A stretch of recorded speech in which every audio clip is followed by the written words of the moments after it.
Good evening and welcome to DS Radio, Domination and Submission Radio. My name is Mike Makai and I am your host with the most DS, BDSM, kink, and fetish talk on Blog Talk Radio, or for that matter, anywhere on the internet. We have a great show for you this evening. We're going to be talking about social media and BDSM. Now, you can typically find a lot of information out there about BDSM, and you could probably find a lot of information out there about social media, but it's very rare to find anyone who will tell you how you can combine the two and find out more information, express yourself, and meet other people in the lifestyle through social media if you happen to be a kinkster. So that's what we're going to be talking about tonight. And I think it's going to be interesting to a lot of folks.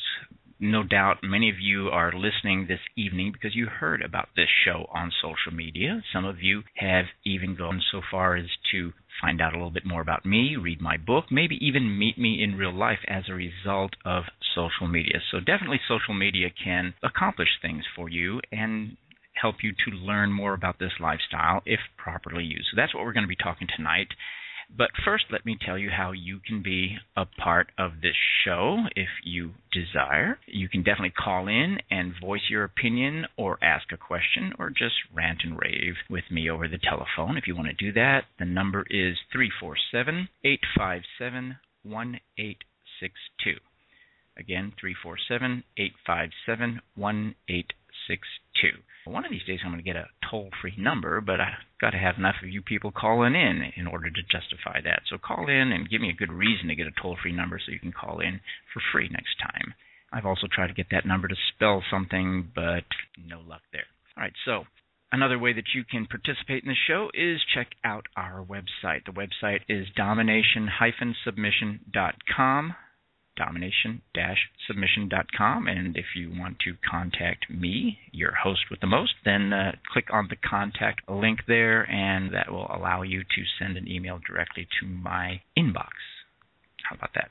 Okay, so I'd also appreciate if you follow us on social media, which happens to be the topic of our show this evening, but I am all over the place in social media. I'm on Facebook, I'm on Tumblr, I'm on Twitter, I'm on Google+, I'm on Pinterest, I'm on YouTube, About Me, LinkedIn, Blogger.com, WordPress.com, and FetLife. So we'll be talking about every one of those social networking platforms this evening, since I do have quite a bit of experience with each one of those platforms. And so maybe I can share some tips, some do's, some don'ts, and some other helpful information with you on that.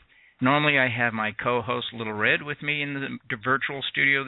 She's not here at the moment, but I think she's going to be by sometime soon. She did say she was going to try and stop in and contribute to this discussion a little bit, so we'll wait anxiously on her arrival. Okay, by the way, we do have a chat room. If you're listening to us live at Blog Talk Radio, and I recognize that a lot of you do not listen to us live, but listen to our podcast. But if you happen to be listening to us live on Blog Talk Radio, just scroll to the bottom of your screen, and you will see a little chat box pop up.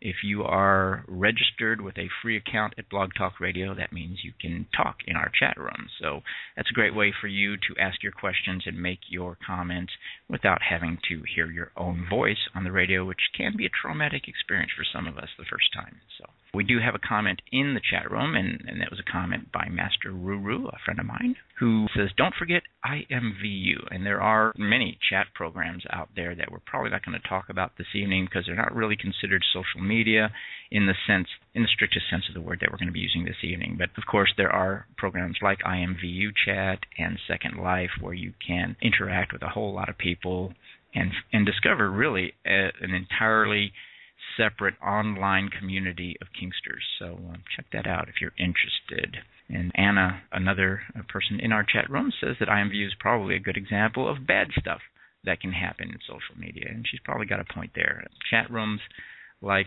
Second Life, IMVU, and any other chat program you might be using out there tend to be a pretty dicey place to try and meet people in the lifestyle. It would be easy to say that it's a good cross-section of society in general, and in general, society can be pretty brutal and pretty deceptive, and there are a lot of bad people out there, but I think chat rooms make it even harder because it allows people a measure of anonymity. It allows them to think that they can get away with things that they would never try to do in real life with you face-to-face. So take that with a grain of salt.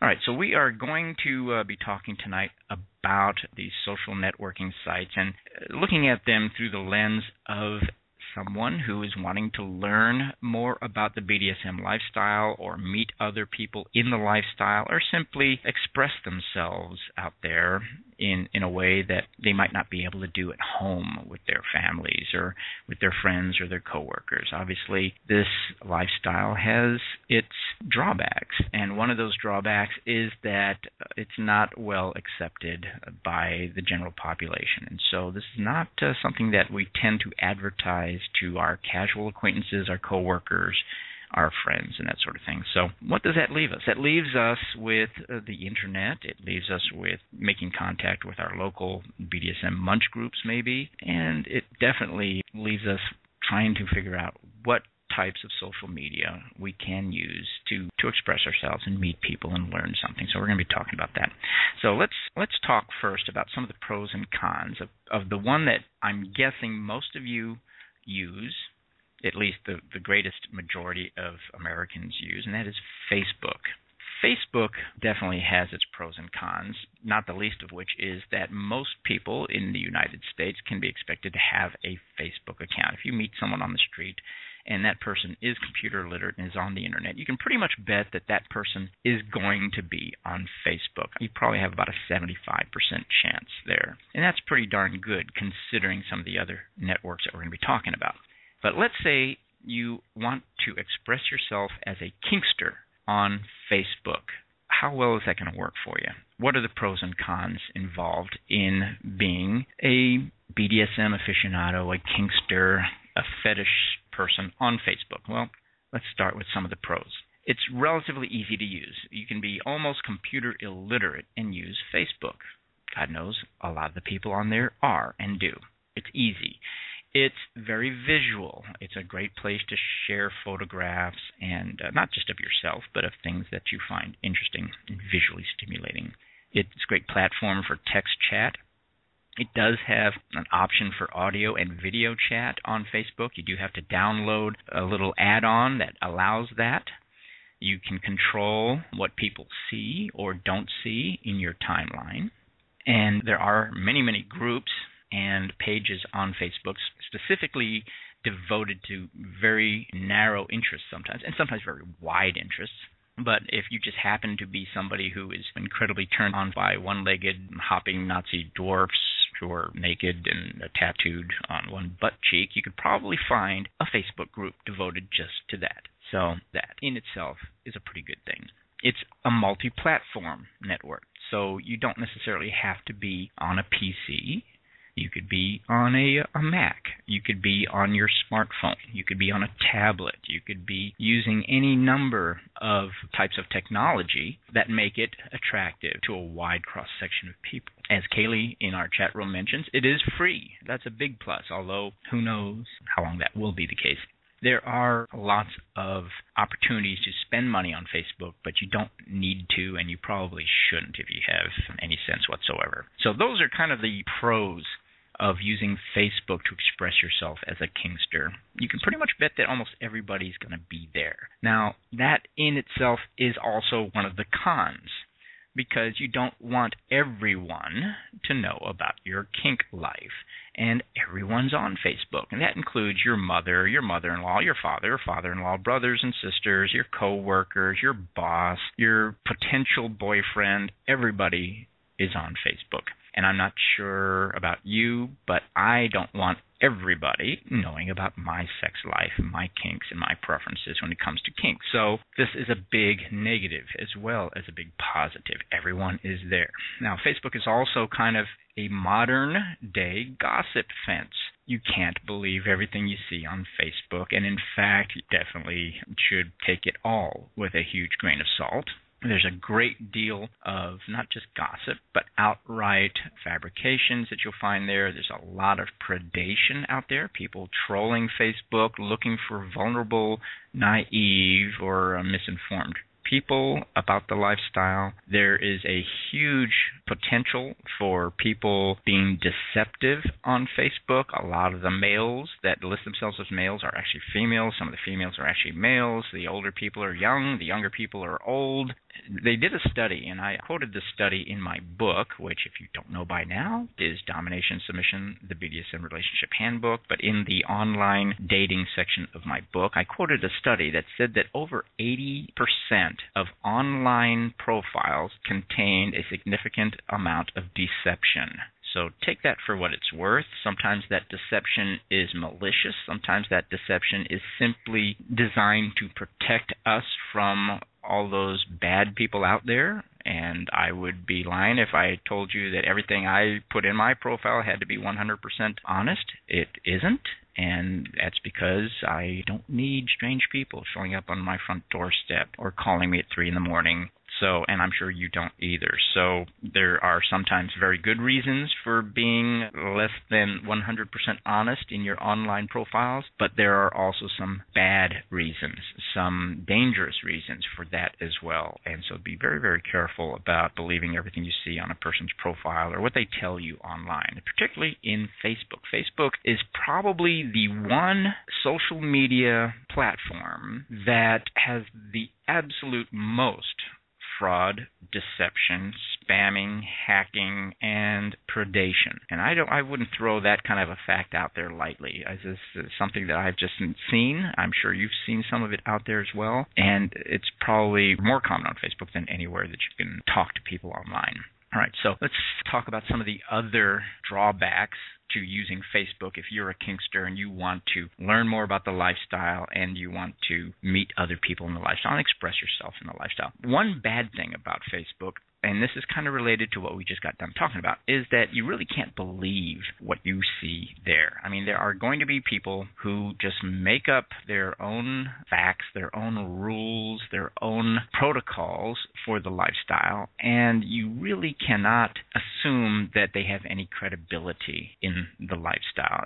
Believe it or not, there are going to be people who are 15, 16 years old who are publishing or putting out posts that supposedly tell you what is or isn't acceptable as a submissive or a slave or a dominant or anything along those lines. And so you really got to take it with a grain of salt. Just because you saw it on Facebook doesn't mean that it has to be true. And just because some dope says that, these are the 10 commandments of being a submissive doesn't necessarily mean that you need to follow those commandments or even take them seriously at all. Here's another real big drawback to using Facebook, and this is one that just really gets my goat. And that is Facebook's tendency to mine your account and your behavior, online behavior, for information that can be used to sell you something, suggest friends to you, or suggest you to friends. Now, you and I probably go into something like Facebook and think, all right, well, I'll add the people I want to add.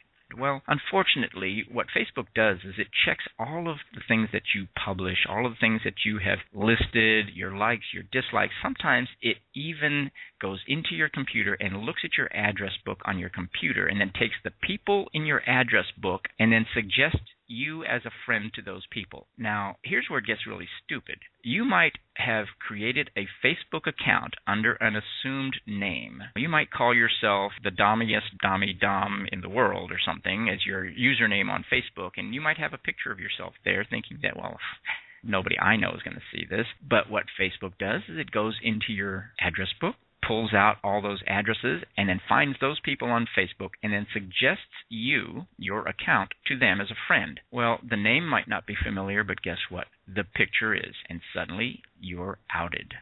Suddenly your boss, your coworkers, your mother-in-law, whoever it is, knows that you're the dommiest dom in the world. And this is not necessarily a good thing. So this data mining, the suggestions of who you should or shouldn't add or who other people should add, or even suggestions for groups. You may be a member of a BDSM-related group on Facebook, but you really don't want everybody to know that. And in fact, you took great pains to make sure that it was a secret group, that it was a hidden group. And then suddenly, Facebook decides to tell everyone you know that you're a member of the guys who like to wear panties group or something, and you are outed. So be really careful about this.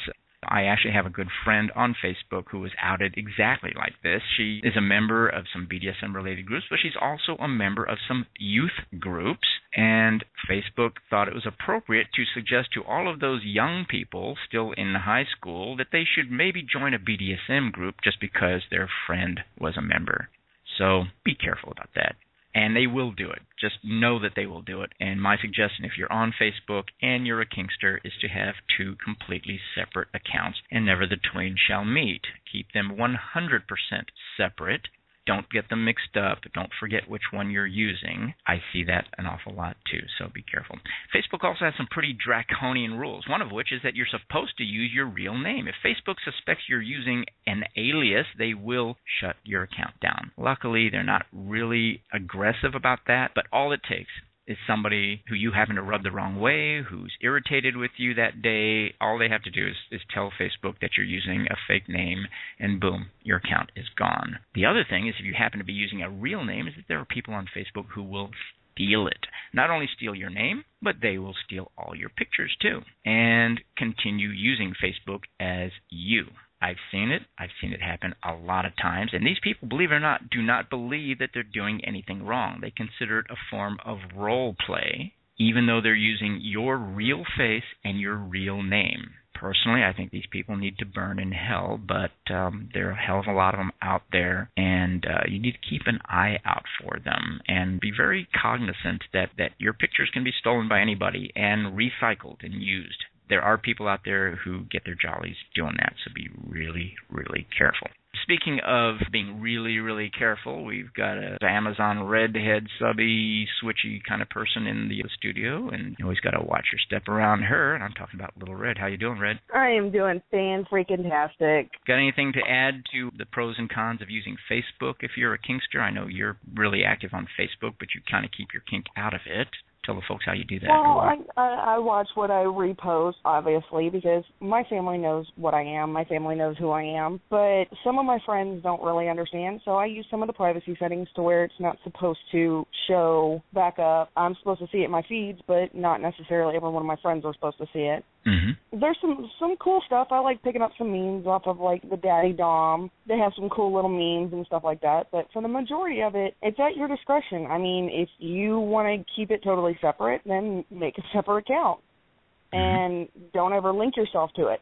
Don't friend yourself. Yeah, that can be really do that. I've seen it happen, and suddenly everything on one account is showing up on the other timeline too, and that can be kind of awkward.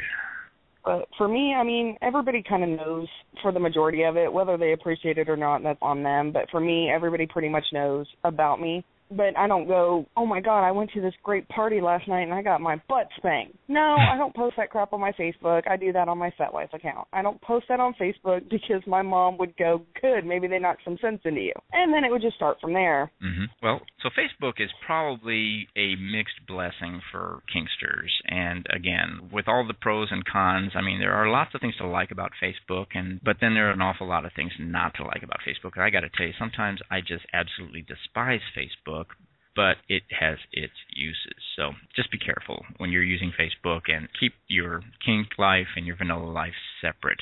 Okay, so we're going to talk about some of the lesser known and probably less popular social media networks out there. We're going to talk about Tumblr, Twitter, Google, Pinterest, YouTube, About Me, LinkedIn, WordPress, Blogger.com, and FetLife. We're leaving the best for last here. We're going to talk about FetLife last, and mainly because we had a whole show about FetLife just a few weeks ago. So if you're really, really interested in FetLife and you have not tried it out yet, and if you're debating the pros and cons of getting a FetLife account, then definitely listen to that show, and we'll post a link to that later on in the evening. But of all those networks, Red, I know you can only be here a short time. Which ones are you on, and which ones you like the most? I'm on Tumblr. I'm on, obviously, FetLife, Facebook. I don't do the LinkedIn thing. I don't do the Twitter thing. I tried to figure out Twitter once, and then I was just like, forget this crap, because my phone was literally blowing up like every 2 seconds. And I was like, delete, done. Tell the folks what you like about Tumblr. That was the one I wanted to talk about next anyway, so as long as you're here, let's talk Tumblr. What do you like about it? I like Tumblr because it's not as regulated as Facebook for pictures. You can see some wild stuff, but it also is what a person wants to make it. If they're a particular kind of kinkster, then they're going to post those particular kind of kink, whether or not you appreciate them or not. If you don't like them, unfriend. Stop following them. Stop. And it's really that simple, because everybody needs to put their big girl panties on and their big boy pants on, their boxers, and get over it. If you are 18 or above and you are on these sites and you see images you don't agree with, don't be a douchebag. Don't report that one image because you don't appreciate it. Somebody else like me might. And now you just ruined it for me, because now my favorite place to go check out pictures or talk to people is gone because you're a douchebag. Tumblr, for anyone who doesn't know what Tumblr is, and it's spelled Tumblr, no E there, Tumblr.com. Describe Tumblr. For somebody who has no idea what Tumblr is, describe it for them, Red. Good grief, how do I do this? Tumblr is a social media site where anybody can create an account, anybody can post any pictures, all the way from really, really graphic to really mundane. And you can find just about anything you're looking for, whether it's you want to see nothing but cats, or you want to see nothing but dogs, or you want to see nothing but shoes or corsets, or you can find just about anything on there for somebody who's already posting pictures of it. And you can find it and you'd be like, oh my God, I love this picture, and it'll post to your account saying you loved it, and then it'll start a compilation going, and it's better than Google Images. When you go to look for pictures and you go to images in the Google search, and some of those are edited severely. This is not edited. This is just about as plain Jane as it gets. You post it, it's there. Right. Those are definitely some of the pros. You know, Tumblr, first of all, is very simple. It's just, I guess the best way to think of it is an online bulletin board where you just post things that you like, or, you know, photographs primarily, but it also allows you to post videos and blog entries and articles and all sorts of things. People use it a couple of different ways. A lot of people use it just to post pictures that they like, but of course others post GIFs, you know, little animated videos. They post actual videos like links to YouTube or something. So you can use Tumblr a lot of different ways. It started out as a blog site, but it quickly evolved into something very much like Pinterest, where people share a lot of photographs, but that's not all you can do with it. Like you said, there's almost no censorship there, which is pretty cool, but that might change, because just recently Tumblr was bought by Yahoo, and as we all know... Oh, awesome. There goes my site. Yeah, Yahoo does have censorship, so the big question is how much of Yahoo's traditional compulsion to censor what appears on their websites is going to find its way over to Tumblr. I hope none of it. I hope there's none that ends up being the case at Tumblr, because Tumblr is really very cool. I like it, and primarily because there's no censorship to speak of anyway. I guess there probably is. Some of the things I don't like... Some of those images, though, there's no way there's censorship with some of those images, because I've seen some pretty graphic images uploaded onto that, and videos and stuff, and some of it turns my stomach because it's not my thing. Exactly. But, you know, it's somebody's thing, so...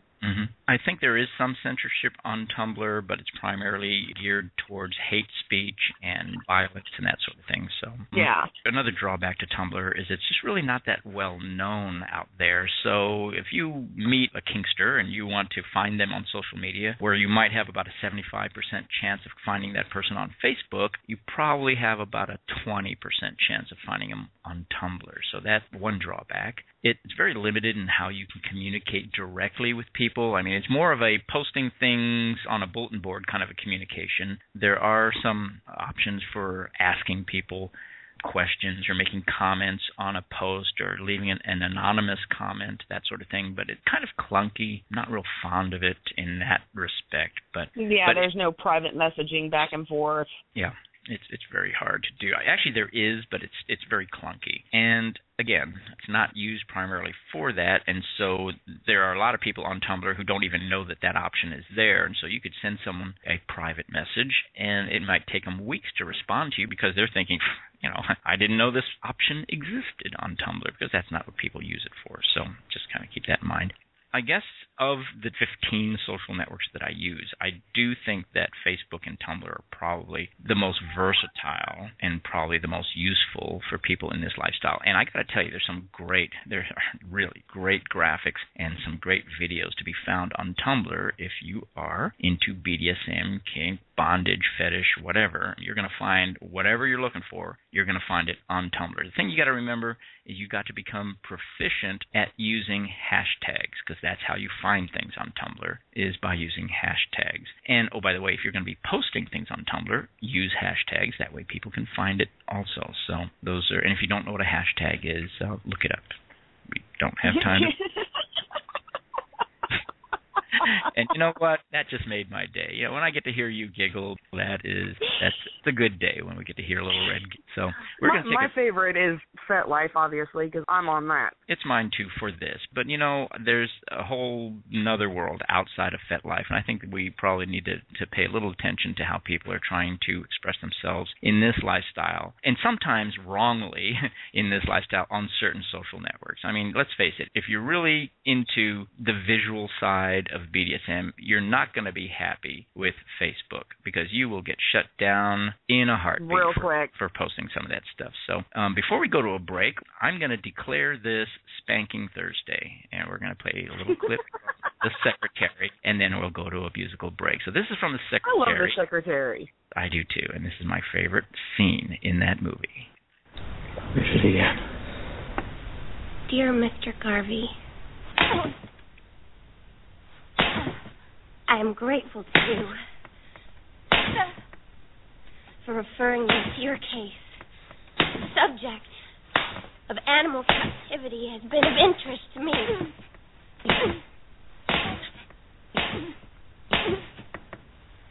For quite a while. And my secretary has prepared research materials that I think you will find illuminating.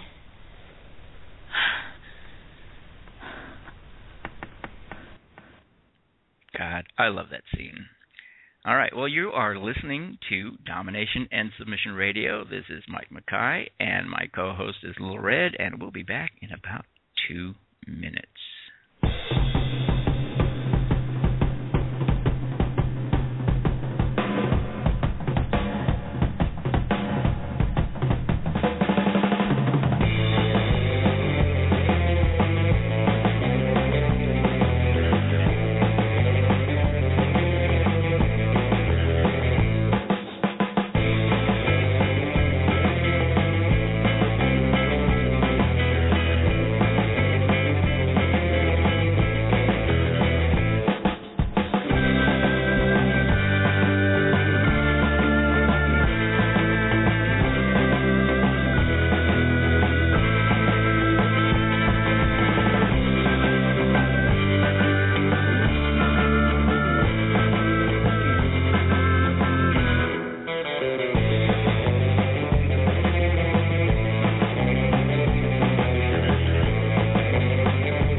Listening to Domination and Submission Radio. I am your host with the most, DS, BDSM, Kink, and Fetish Talk on Blog Talk Radio, Mike Makai, and my co-host is Little Red, Switchy Amazon Redhead.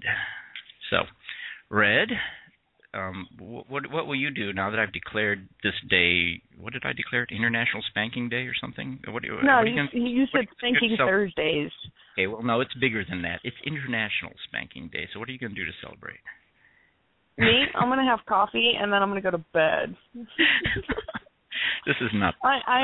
I pulled an all-nighter last night. I got about 3-hour nap, and I was up for like 30 hours yesterday, and got about 3 hours of sleep, and I'm dragging. Dish rag pretty much explains an apt description of me right now. I hope that's all due to having lots of fun. Oh, it was business. Oh, okay. All right. I won't pry. So so it's International Spanking Day, and we'll just add a touch of spanking here. Okay. Oh, that's... Ooh, okay, that really...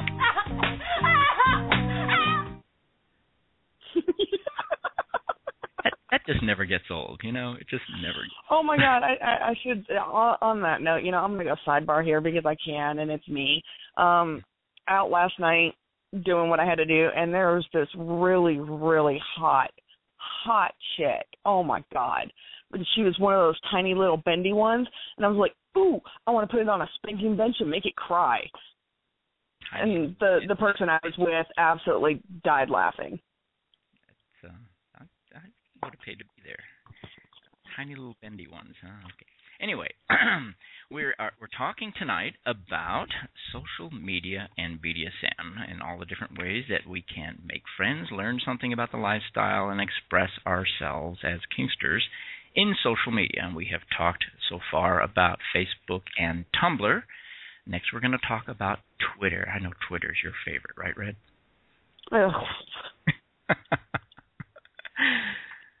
You're not fond of Twitter.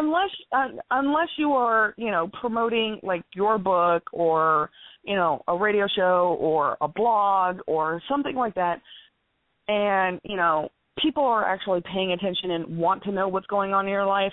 Twitter is one of the most useless freaking social media things ever because so many things can get blown out of proportion so quick because of how many people are on it.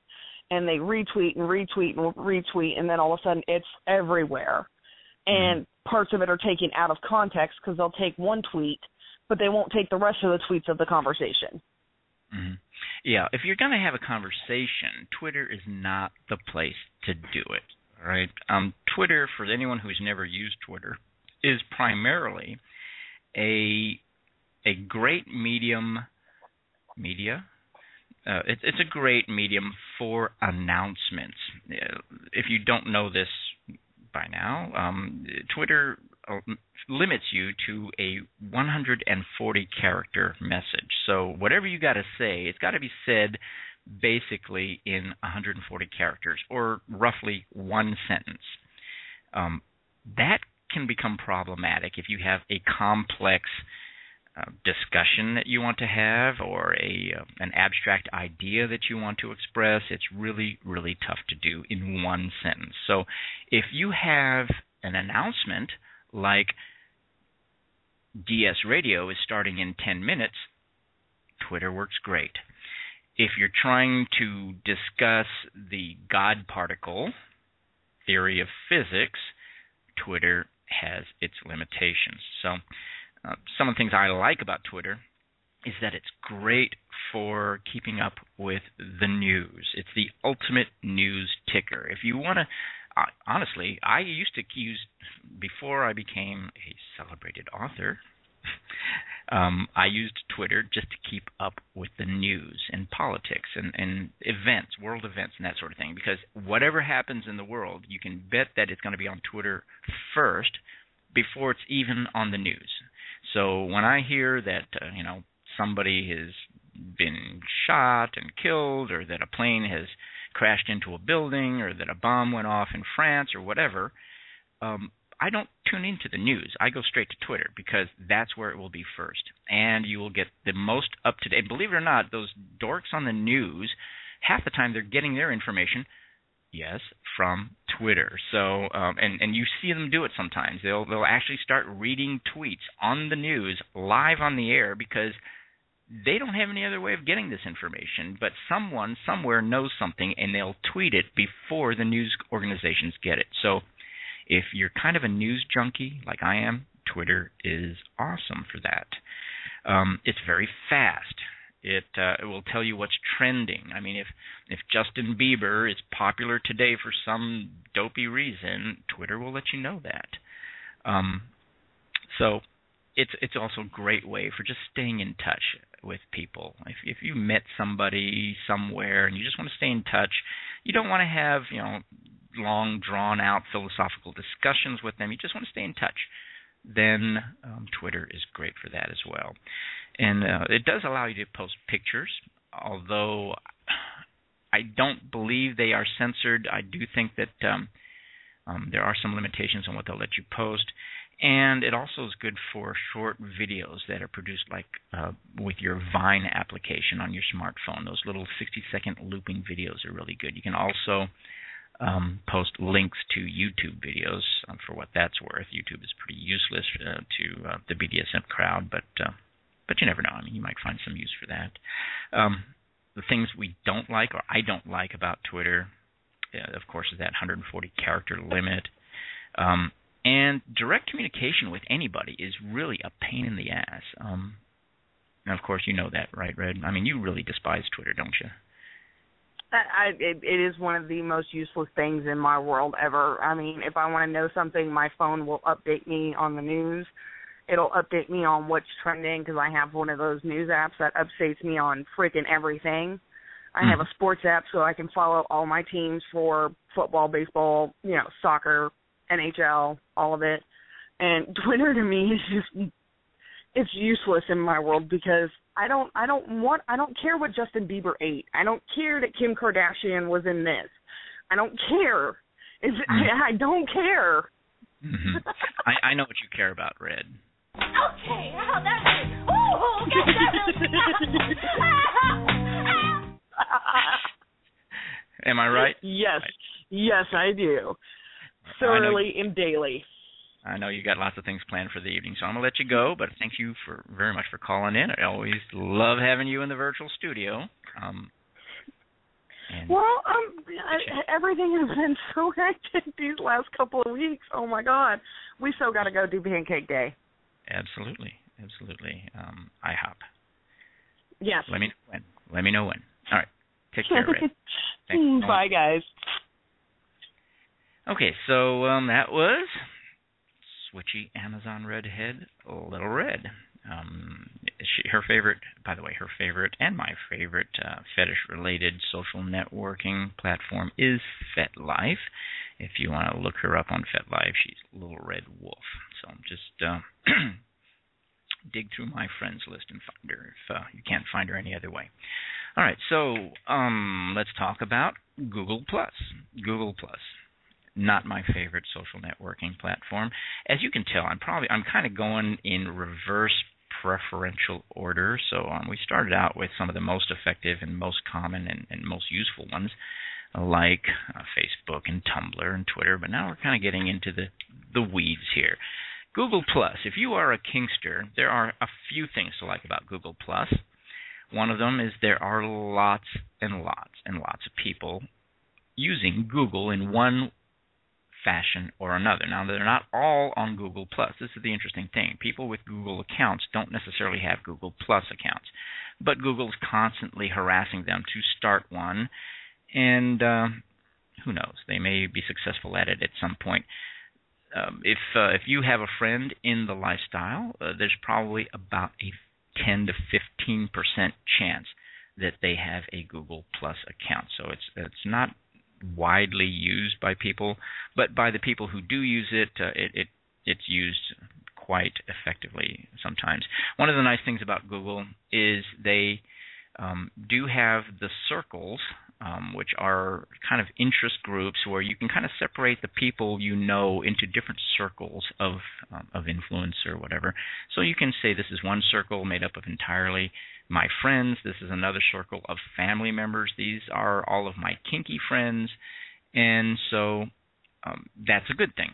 The bad thing is that Google doesn't respect that at all. So it will suggest your kinky friends to your vanilla circles, and it will suggest your fetish, people and groups and interests to your family members, for example. So Google, on one hand, they help you to sort everybody into these categories, but then they pretty much violate the categories by suggesting friendships and groups and interests outside of those categories. So it really, really ticks me off.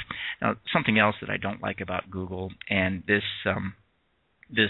is really important when it comes to kinksters and those in the fetish lifestyle, is that Google likes to, like Facebook, mine your account for information, but it also uses that information across the various platforms that Google owns. Now, you may not be aware of this, but Google owns YouTube.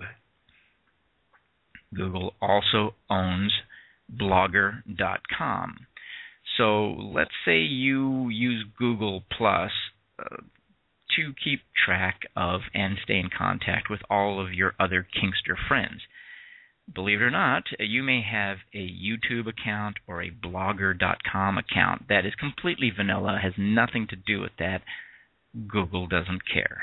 Google will link those accounts and suggest to certain people in your vanilla accounts that they check out your kinky Google Plus account, and vice versa. So this is a big drawback to using Google. And again, it's a double-edged sword. There's a hell of a lot of people who use Google, a hell of a lot of people who use Google Plus, YouTube, and Blogger.com, but they don't all have to know about each other.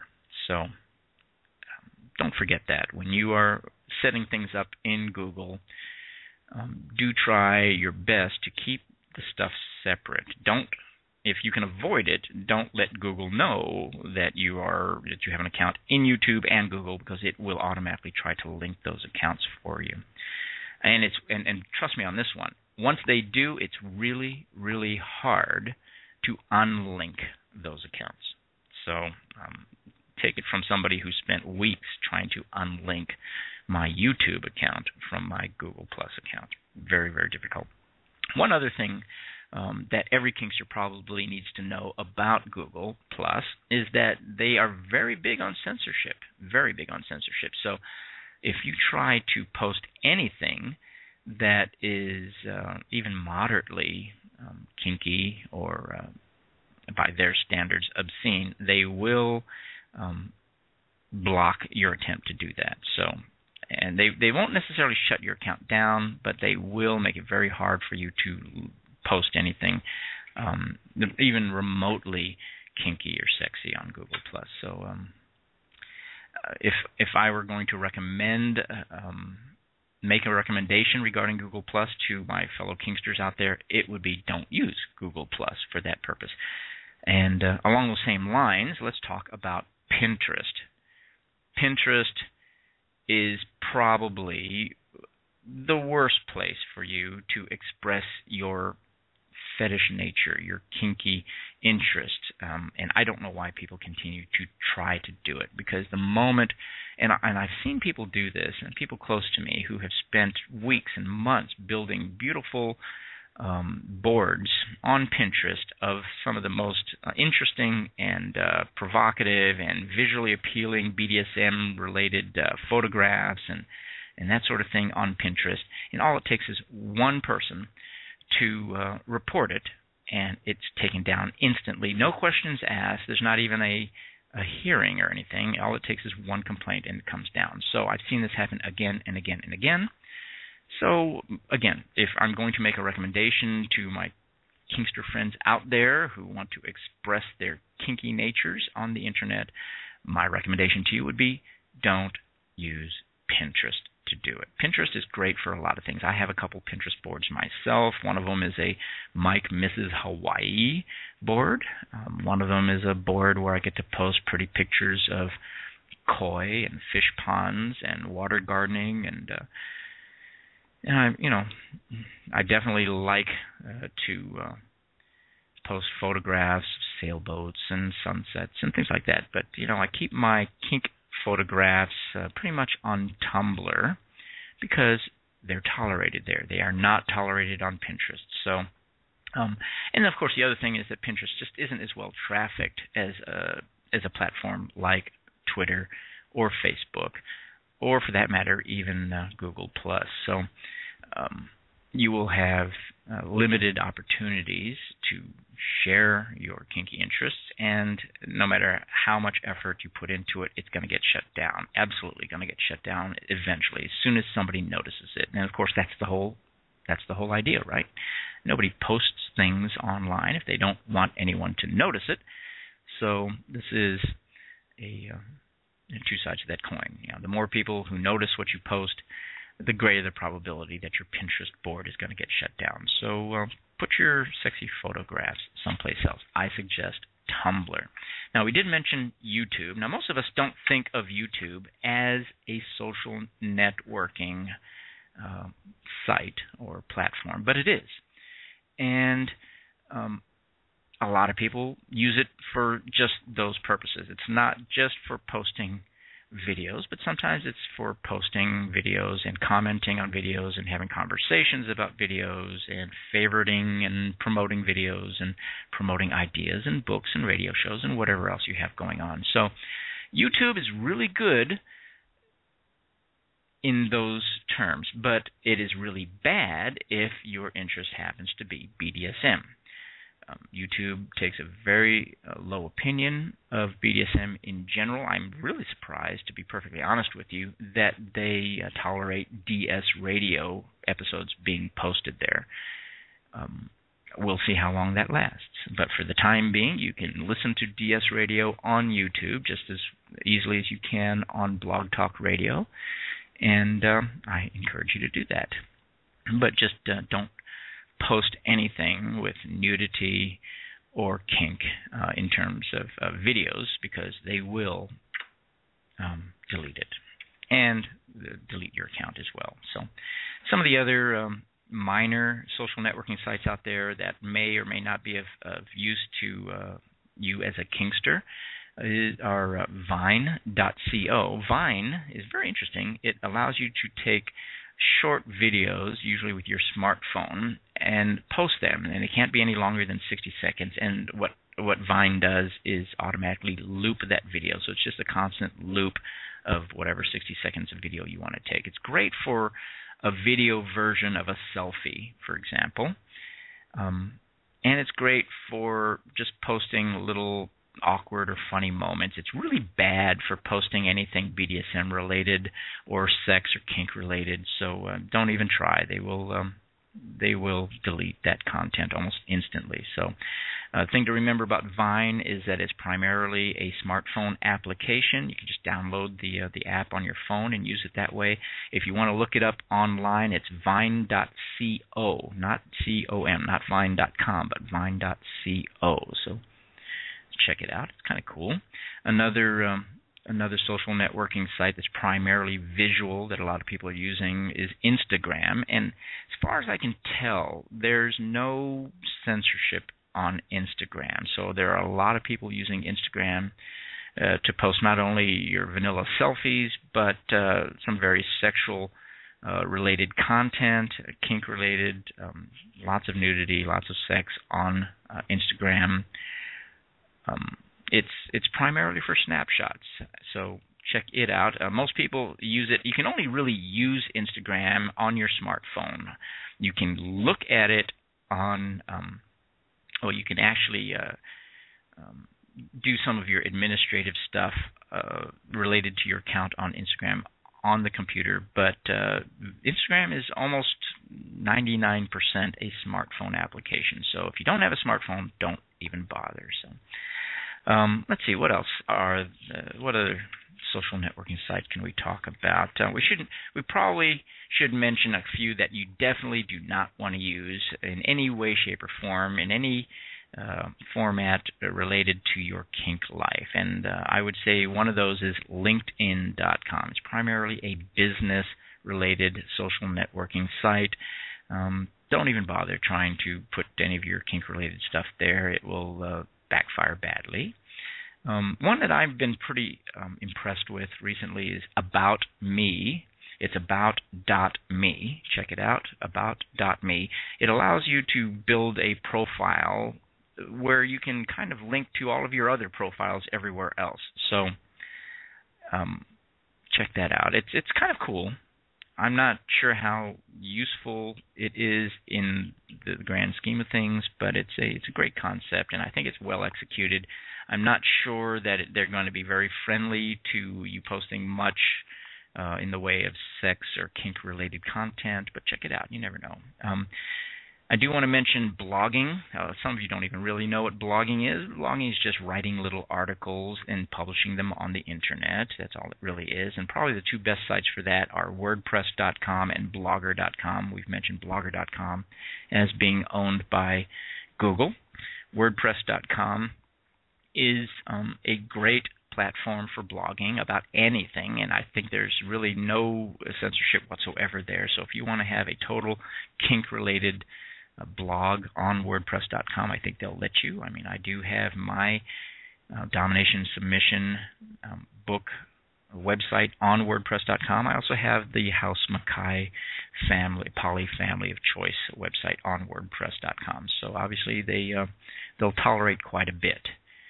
So I've left the best for last, and that is FetLife. I'm going to recommend that if you really want to learn about this website, express yourself in this lifestyle, make friends in the lifestyle, real friends, not phony ones like you'll find on Facebook, then I would recommend you start a FetLife account. That's FetLife.com. Here's the thing to remember about FetLife. Don't take it too seriously.